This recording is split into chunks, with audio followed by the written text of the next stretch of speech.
Summer 1943, Camp Crossville, Tennessee. The German soldier stood motionless, holding the glass bottle at eye level, transfixed by the strange brown liquid inside. Tiny bubbles raced endlessly toward the surface, hissing softly against the glass. He turned the bottle slowly in his hands, mesmerized. In 2 years of war, through the deserts of North Africa, through hunger, dust, and deprivation, he had never seen anything like this, not once, not even in propaganda illustrations. The American guard explained without ceremony that it was called Coca-Cola. It cost 5 cents. When the prisoner hesitated, the guard added something that struck harder than the fizz itself.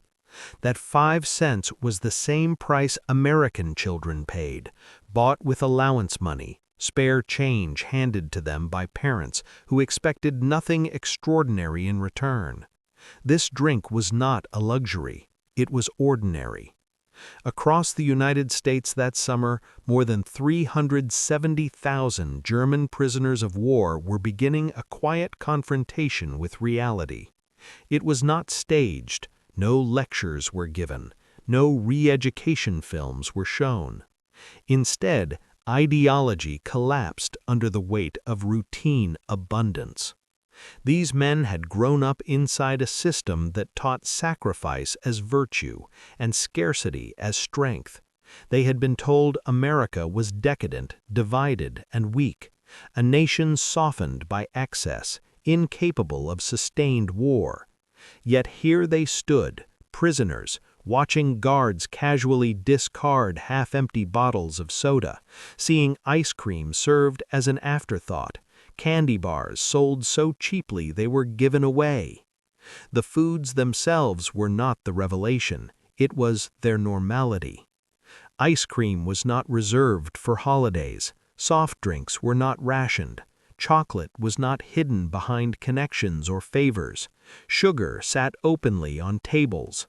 These were not symbols of indulgence, they were evidence. Each small encounter added weight. The mathematics of abundance revealed themselves quietly in sugar cubes, in carbonation, in chocolate bars wrapped in paper and sold without ceremony. The German soldier did not yet know it, but he was witnessing the collapse of the narrative that had justified years of suffering. What Nazi propaganda framed as noble endurance now appeared unnecessary. What deprivation had been sold as strength began to look like failure. This was not kindness intended to persuade, it was simply how America functioned. The realization spread slowly but relentlessly across prison camps. Men compared notes. They talked in whispers at first, uncertain whether what they were seeing could be real. But it was consistent everywhere, camp to camp, state to state, from Tennessee to Texas, from Alabama to Oklahoma. Abundance was not concentrated, it was distributed. What began as curiosity became disbelief. Disbelief became unease, and unease began transforming into something more dangerous to ideology than defeat: certainty. The certainty that American power was not illusion. The certainty that scarcity was not inevitable. The certainty that the war had been lost long before surrender papers would ever be signed. The transformation accelerated thousands of miles from Tennessee, under the North African sun. In May 1943, the Axis collapse in Tunisia delivered one of the largest mass surrenders of the war. Nearly 250,000 German and Italian soldiers, veterans of years of desert fighting, laid down their weapons. These were men who had driven British forces back across Libya, who had endured dust storms, relentless heat, and supply shortages under the command of Field Marshal Erwin Rommel. They expected vengeance. Nazi propaganda had prepared them carefully. Capture by Americans, they were told, meant starvation, humiliation, brutality. The enemy was decadent and cruel. prisoners would be punished. Instead, within hours of surrender, they were handed American field rations. The reaction was disbelief. The brown cardboard packages contained items many had not seen since before the war: crackers wrapped in waxed paper, processed cheese, fruit bars, candy, sugar tablets, cigarettes, instant coffee. Foods American soldiers complained about in letters home were treated by German prisoners as treasure. Military processing records from North Africa confirm what followed. At initial holding camps, the U.S. Army served prisoners hot meals that exceeded their own rations: pancakes with syrup, fresh eggs, milk, bread baked daily. Foods that had vanished from German military supply years earlier appeared casually, without ceremony. For men who had survived on reduced rations for months, these meals were overwhelming. Hunger does not dull memory, it sharpens it. Each bite carried an unavoidable comparison. The enemy fed better than their own command. One German officer later testified to the International Committee of the Red Cross that the confusion began immediately. They had expected to be starved as prisoners.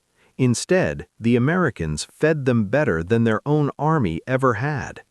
That contradiction, so simple, so undeniable, planted the first seeds of doubt. The journey to the United States deepened the lesson. During the summer of 1943, American Liberty ships transported tens of thousands of prisoners across the Atlantic every month. These vessels themselves were a revelation. Mass-produced at unprecedented speed, some completed in little more than 6 weeks, they represented industrial capacity beyond German imagination. Naval provisioning records show that prisoner rations aboard these ships matched or exceeded those issued to American crews. Approximately 3,500 calories per day.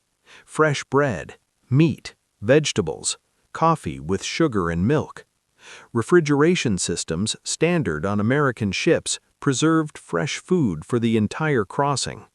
And then there was ice cream. Ship logs confirmed that ice cream was served aboard several transports. The USS General M.B. Stewart recorded serving ice cream to prisoners on July 4, 1943. The ship's onboard ice cream maker produced 10 gallons per batch. The date was noted without comment, as if serving frozen dessert to enemy prisoners in the middle of the Atlantic required no explanation. For men who had not tasted ice cream in years, this moment bordered on the surreal. The crossing was not merely transport, it was education. Each meal, each provision quietly reinforced the same lesson. American abundance was not staged, it was systemic, and it did not disappear even during war. By the time the ships docked at American ports, the prisoners already understood something fundamental had shifted. The enemy they had been taught to despise was not collapsing under war. It was feeding their captives ice cream. When the Liberty ships docked along the American coast, the education continued immediately. German prisoners disembarked at ports like Norfolk, Newport News, Charleston, and New York, places whose scale alone defied everything they had been taught. Norfolk Naval Base stretched across thousands of acres, its piers lined with ships unloading and loading simultaneously. Cranes moved cargo without pause. Trains rolled directly onto docks. Warehouses overflowed. German prisoners, many of whom had served in European ports constrained by bombing and shortages, struggled to comprehend the volume of material moving every hour. Naval logistics records confirm that Norfolk alone handled more tonnage per day than several major German ports combined managed in a week by 1943. And this was not the front line. This was simply one node in a vast network. As prisoners waited for rail transport inland, they noticed something that disturbed them deeply. Shops. Dockside exchanges and nearby stores were open, stocked, and busy. Shelves displayed candy bars in rows, not substitutes, not ration replacements.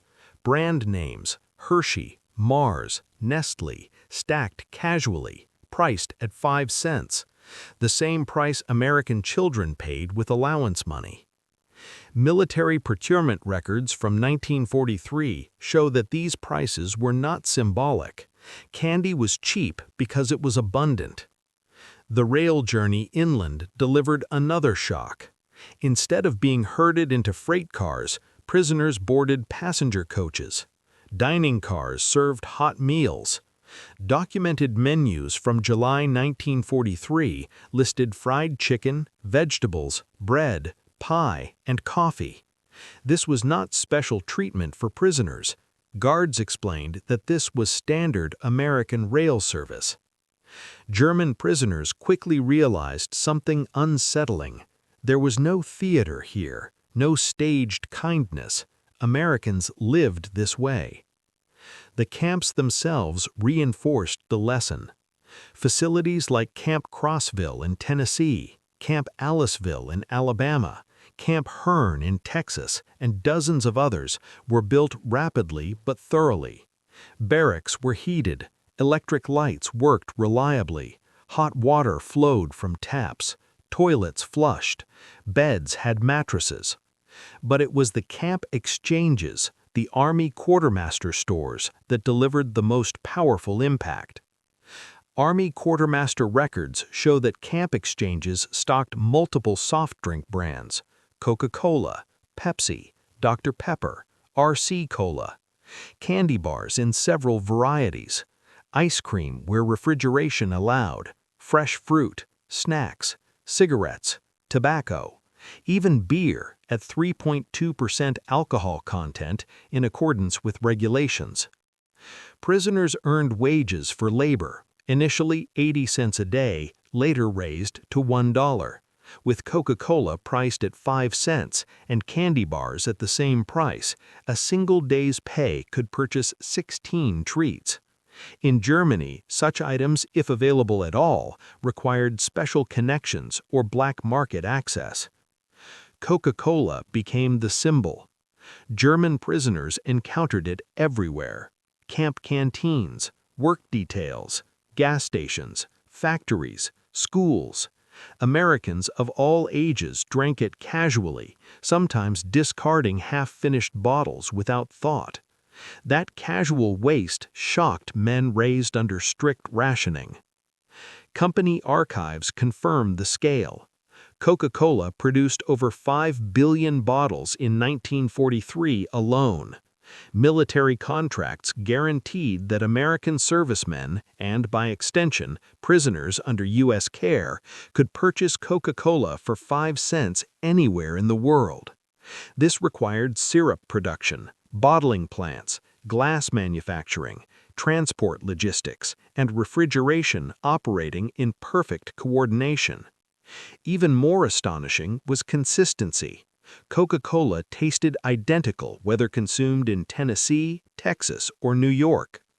German prisoners with technical backgrounds recognized what this implied: standardization at a national scale, quality control beyond anything German industry achieved under wartime strain. Ice cream followed the same pattern. Army records confirm that ice cream was considered essential for morale, so essential that the U.S. Navy built specialized ice cream ships for the Pacific Fleet. Camps with adequate refrigeration served ice cream regularly during summer months. Camp Shelby's July 4, 1943 celebration included freshly made ice cream produced on-site with hand-cranked freezers. German prisoners watched sugar, cream, and ice used freely for entertainment food. By 1944, many camps installed electric ice cream machines. Prisoners could purchase ice cream bars or sandwiches for 10 cents. Larger camps ordered 50 to 100 gallons weekly during summer. The flavors alone, chocolate, vanilla, strawberry, butter pecan, exceeded what many German cities had offered before the war. Sugar delivered perhaps the most profound shock. In Germany, sugar was strictly rationed. Civilians received approximately 280 grams per month when available. In American camps, sugar sat in open bowls on mess hall tables. Quartermaster records show 100-pound sacks delivered weekly. Coffee, cereal, desserts, all sweetened without restriction. At Camp Aliceville, Alabama, several hundred pounds of sugar hardened during humid weather in August 1943. Kitchen staff discarded it and ordered replacements. German prisoners working in the kitchen reportedly watched in silence, unable to process the waste. Chocolate reinforced the lesson. Military procurement data showed the U.S. Armed Forces purchased approximately 380 million pounds of chocolate products during the war. Prison camp exchanges stocked multiple varieties. Red Cross parcels delivered monthly included chocolate bars alongside coffee, cheese, and cigarettes. Enemy prisoners ate better than German civilians. By Thanksgiving 1943, the lesson became impossible to ignore. Army records confirmed that every prison camp served full Thanksgiving dinners: roast turkey, stuffing, mashed potatoes, gravy, sweet potatoes, cranberry sauce, pumpkin pie, coffee, and milk. Over 425,000 prisoners received the same meal as American soldiers. No hierarchy, no punishment, no scarcity, only abundance.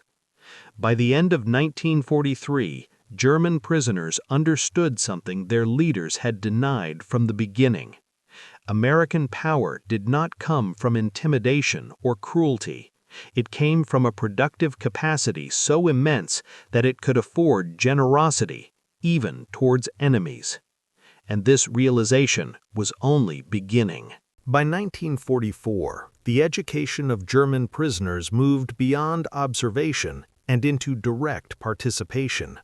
As American manpower shortages intensified, the War Department expanded prisoner labor programs nationwide.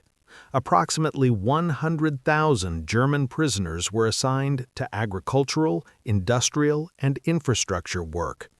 For the first time, they were no longer just consuming American abundance, they were helping produce it. What they saw dismantled the last remnants of Nazi mythology. In Michigan, prisoners worked in orchards harvesting cherries destined not for survival rations, but for maraschino production, bright red garnishes placed casually atop ice cream sundaes. Entire orchards produced fruit used purely for decoration. Tons of cherries harvested so Americans could add color to dessert. At canneries, prisoners observed quality control processes that seemed irrational by European standards. Del Monte production records from 1944 confirmed that approximately 15% of fruit was rejected for minor blemishes or size irregularities. Perfectly edible food diverted to animal feed.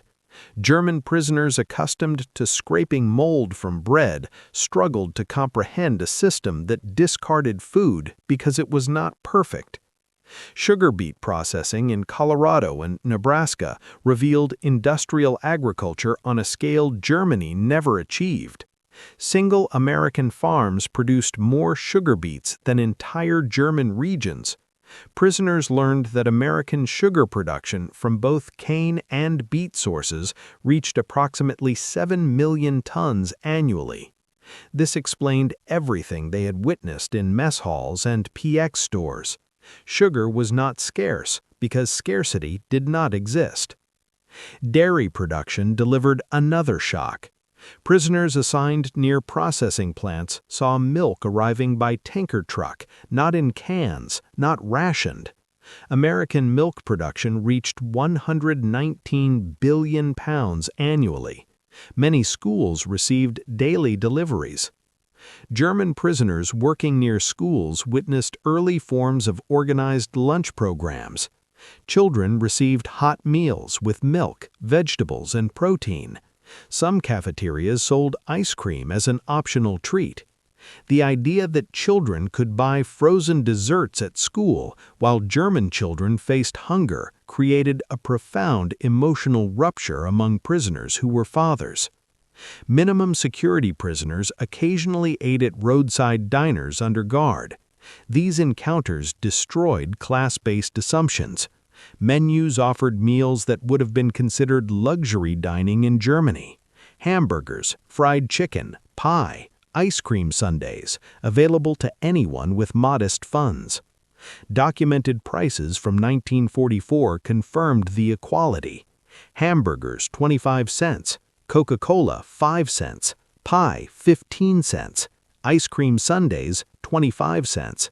Factory workers and businessmen sat at the same counters, ordered the same food, paid the same price, and received the same service. As prisoners gained access to American newspapers and magazines, the numerical reality became unavoidable. Production statistics were printed openly. Sugar, 7 million tons annually. Chocolate and cocoa, hundreds of millions of pounds. Coca-Cola, over 5 billion bottles in 1943 alone. Ice cream, more than 500 million gallons annually. Milk, 119 billion pounds. German production figures from the same period did not approach these numbers even in peacetime. German wartime produced scarcity, not sacrifice. By late 1944, an extraordinary reversal occurred. German prisoners began sending food to Germany. Using camp wages, prisoners purchased American goods, chocolate bars, instant coffee, canned foods, and mailed them home through Red Cross channels. International Red Cross records confirm approximately 11 million parcels sent from German prisoners in America to families in Germany during captivity. Men imprisoned by the enemy were feeding families living under their own government. The ideological collapse was complete. American rationing, often cited by Germans as evidence of weakness, only widened the contrast. Even rationed Americans consumed more sugar, meat, and dairy than Germans could dream of. Office of Price Administration records show Americans consumed approximately 74 pounds of sugar per person in 1944, 10 times German civilian consumption. Prisoners discovered the breadth of America's soft drink industry beyond Coca-Cola. Pepsi, Dr. Pepper, RC Cola, Orange Crush, regional and national brands competed openly.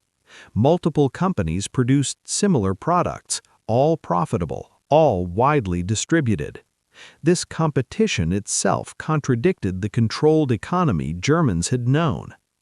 Spring 1945 delivered the final psychological blow.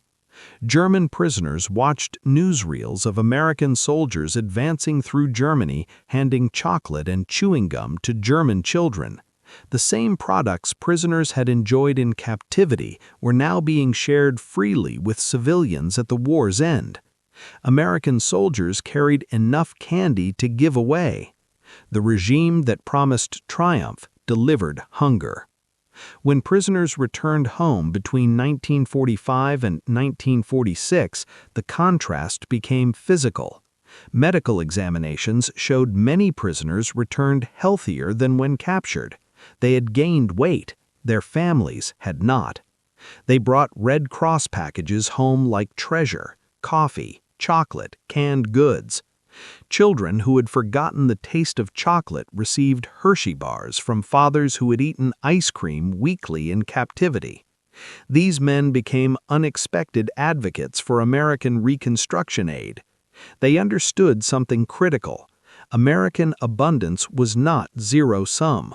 Prosperity came from production, not conquest. This realization influenced acceptance of the Marshall Plan and shaped the economic philosophy of post-war West Germany. What they had learned through Coca-Cola and ice cream would soon reshape a nation. By late 1944, the transformation of German prisoners was no longer subtle. It was complete, irreversible, and quietly acknowledged even by the most committed former believers. What American camps had accomplished was not re-education through lectures or forced political instruction. It was re-education through exposure. Prisoners were not told democracy was superior. They were allowed to eat it, drink it, observe it, and participate in it. Former Afrika Korps veterans, men who had marched across North Africa convinced of German racial and industrial superiority, now compared their captivity diets to the conditions faced by their families at home. Letters arriving from Germany described hunger, cold, shrinking rations, and children weakened by malnutrition. Prisoners responded not with ideology, but with packages. Using wages earned in American labor programs, they bought food in PX stores and mailed it home. Chocolate bars, instant coffee, canned meat, sugar, soap. International Red Cross records confirmed that by the end of 1944, the volume of food parcels sent from German prisoners in the United States to Germany exceeded parcels sent in the opposite direction. This reversal carried immense psychological weight. Men imprisoned by the enemy were sustaining families living under the Reich. The logic of sacrifice collapsed. If America could feed enemy soldiers better than Germany fed its own civilians, then deprivation was no longer heroic, it was incompetent. American rationing further destroyed the myth. Prisoners learned that Americans complained about restrictions that still exceeded German consumption many times over. Office of Price Administration data showed that even under rationing, Americans consumed more meat, sugar, milk, and calories than Germans had received before the war. Scarcity in Germany was not a universal wartime condition, it was a national failure. Prisoners also began to understand something deeper than food. They saw a system that produced abundance without coercion.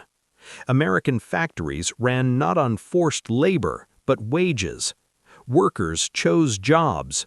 Productivity increased rather than declined. Mistakes were corrected by process improvement, not punishment.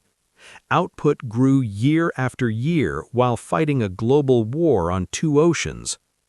German prisoners noticed something subtle but profound. Americans wasted food because they could afford to. They discarded imperfect fruit. They replaced hardened sugar rather than salvage it. They poured half-finished drinks down drains. Waste, once interpreted as decadence, revealed something more unsettling: margin, excess, capacity beyond necessity. Nazi ideology taught that abundance required conquest. America demonstrated abundance through production. The contrast sharpened as prisoners worked alongside civilians. They met American farmers who owned their land, factory workers who owned cars, laborers whose children attended school with full meals. These were not elites. They were ordinary people living lives of material security unknown to most Europeans. Some prisoners were allowed supervised visits into nearby towns. There they saw grocery stores stocked wall to wall with products. Not state allocations, but choices. Multiple brands of the same item competing openly. The same butter, milk, candy, and bread available to everyone, regardless of status. This equality unsettled prisoners who had grown up under rigid hierarchy. In Germany, class determined access. In America, money, and modest amounts of it, determined abundance. This realization carried consequences after the war. When German prisoners returned home, many became informal educators within their communities. Their stories of ice cream machines, Coca-Cola bottles, school lunches, and grocery aisles initially sounded like exaggerations, but as American aid arrived and Reconstruction began, the stories were confirmed. Former prisoners recognized familiar patterns in Marshall Plan deliveries: bulk shipments, standardized goods, mass distribution. They understood instinctively that the aid was not charity, it was scale. These men became some of the earliest supporters of economic reform in West Germany. They had seen what productivity looked like.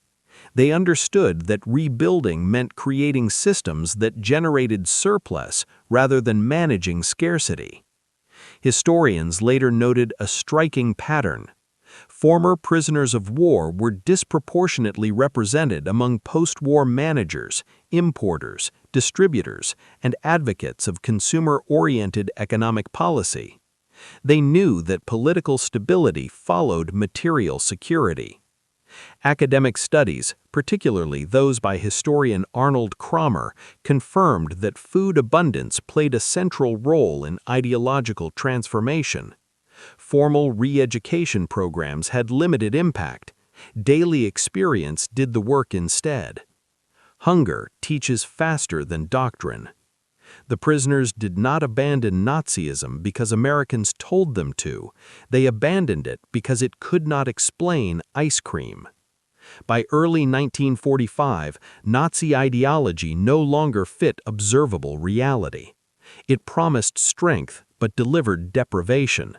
It preached sacrifice while enemies feasted. It claimed superiority while prisoners returned healthier than those who had remained loyal. The final confirmation came through film. Prisoners watched newsreels showing American soldiers entering Germany, handing chocolate and chewing gum to German children. The same products prisoners had eaten casually in captivity were now symbols of liberation. This was not conquest, it was demonstration. The German worldview shattered not under bombs, but under abundance. Between late 1945 and 1946, the German prisoners who had lived inside America's camps returned to a country that barely resembled the one they had left.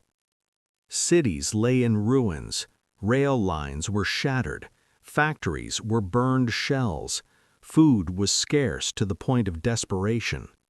Civilians survived on thin soups, black bread, and memories of meals that no longer existed.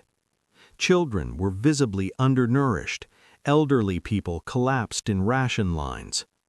Germany, once promised domination, now faced mere survival. And into this devastation walked men who had eaten ice cream regularly during the war. Medical examinations conducted by Allied authorities revealed a startling fact. Many returning German prisoners were healthier than when they had been captured. Weight records showed average gains during captivity. Dental condition had improved. Vitamin deficiencies had reversed. Meanwhile, their families had lost weight, strength, and hope. The contrast was impossible to explain away. Former prisoners carried small treasures home: Red Cross parcels saved until release, chocolate bars carefully rationed for children, tins of coffee, canned meat, sugar wrapped in paper like gold.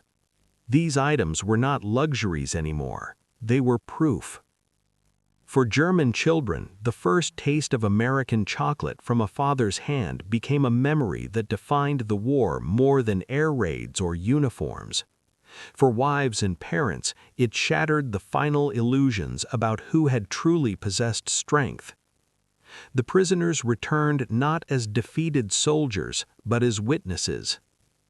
They spoke quietly at first, about Coca-Cola bottles stacked in crates, about ice cream machines running in summer heat, about grocery stores filled with choices instead of shortages, about factories that produced more than they needed while fighting on two fronts. Many were not believed. Then American aid arrived. Marshall Plan shipments confirmed everything. Bulk food deliveries, standardized packaging, endless crates of flour, milk powder, sugar, canned goods. Former prisoners recognized the systems immediately. This was the same industrial logic they had seen in camps, scaled up for a nation. They understood something others did not yet grasp. This was not charity, it was capacity. Former prisoners became early advocates of cooperation with the United States. They argued against resentment and for reconstruction. They knew firsthand that American abundance was not zero-sum, that productivity created surplus instead of consuming others.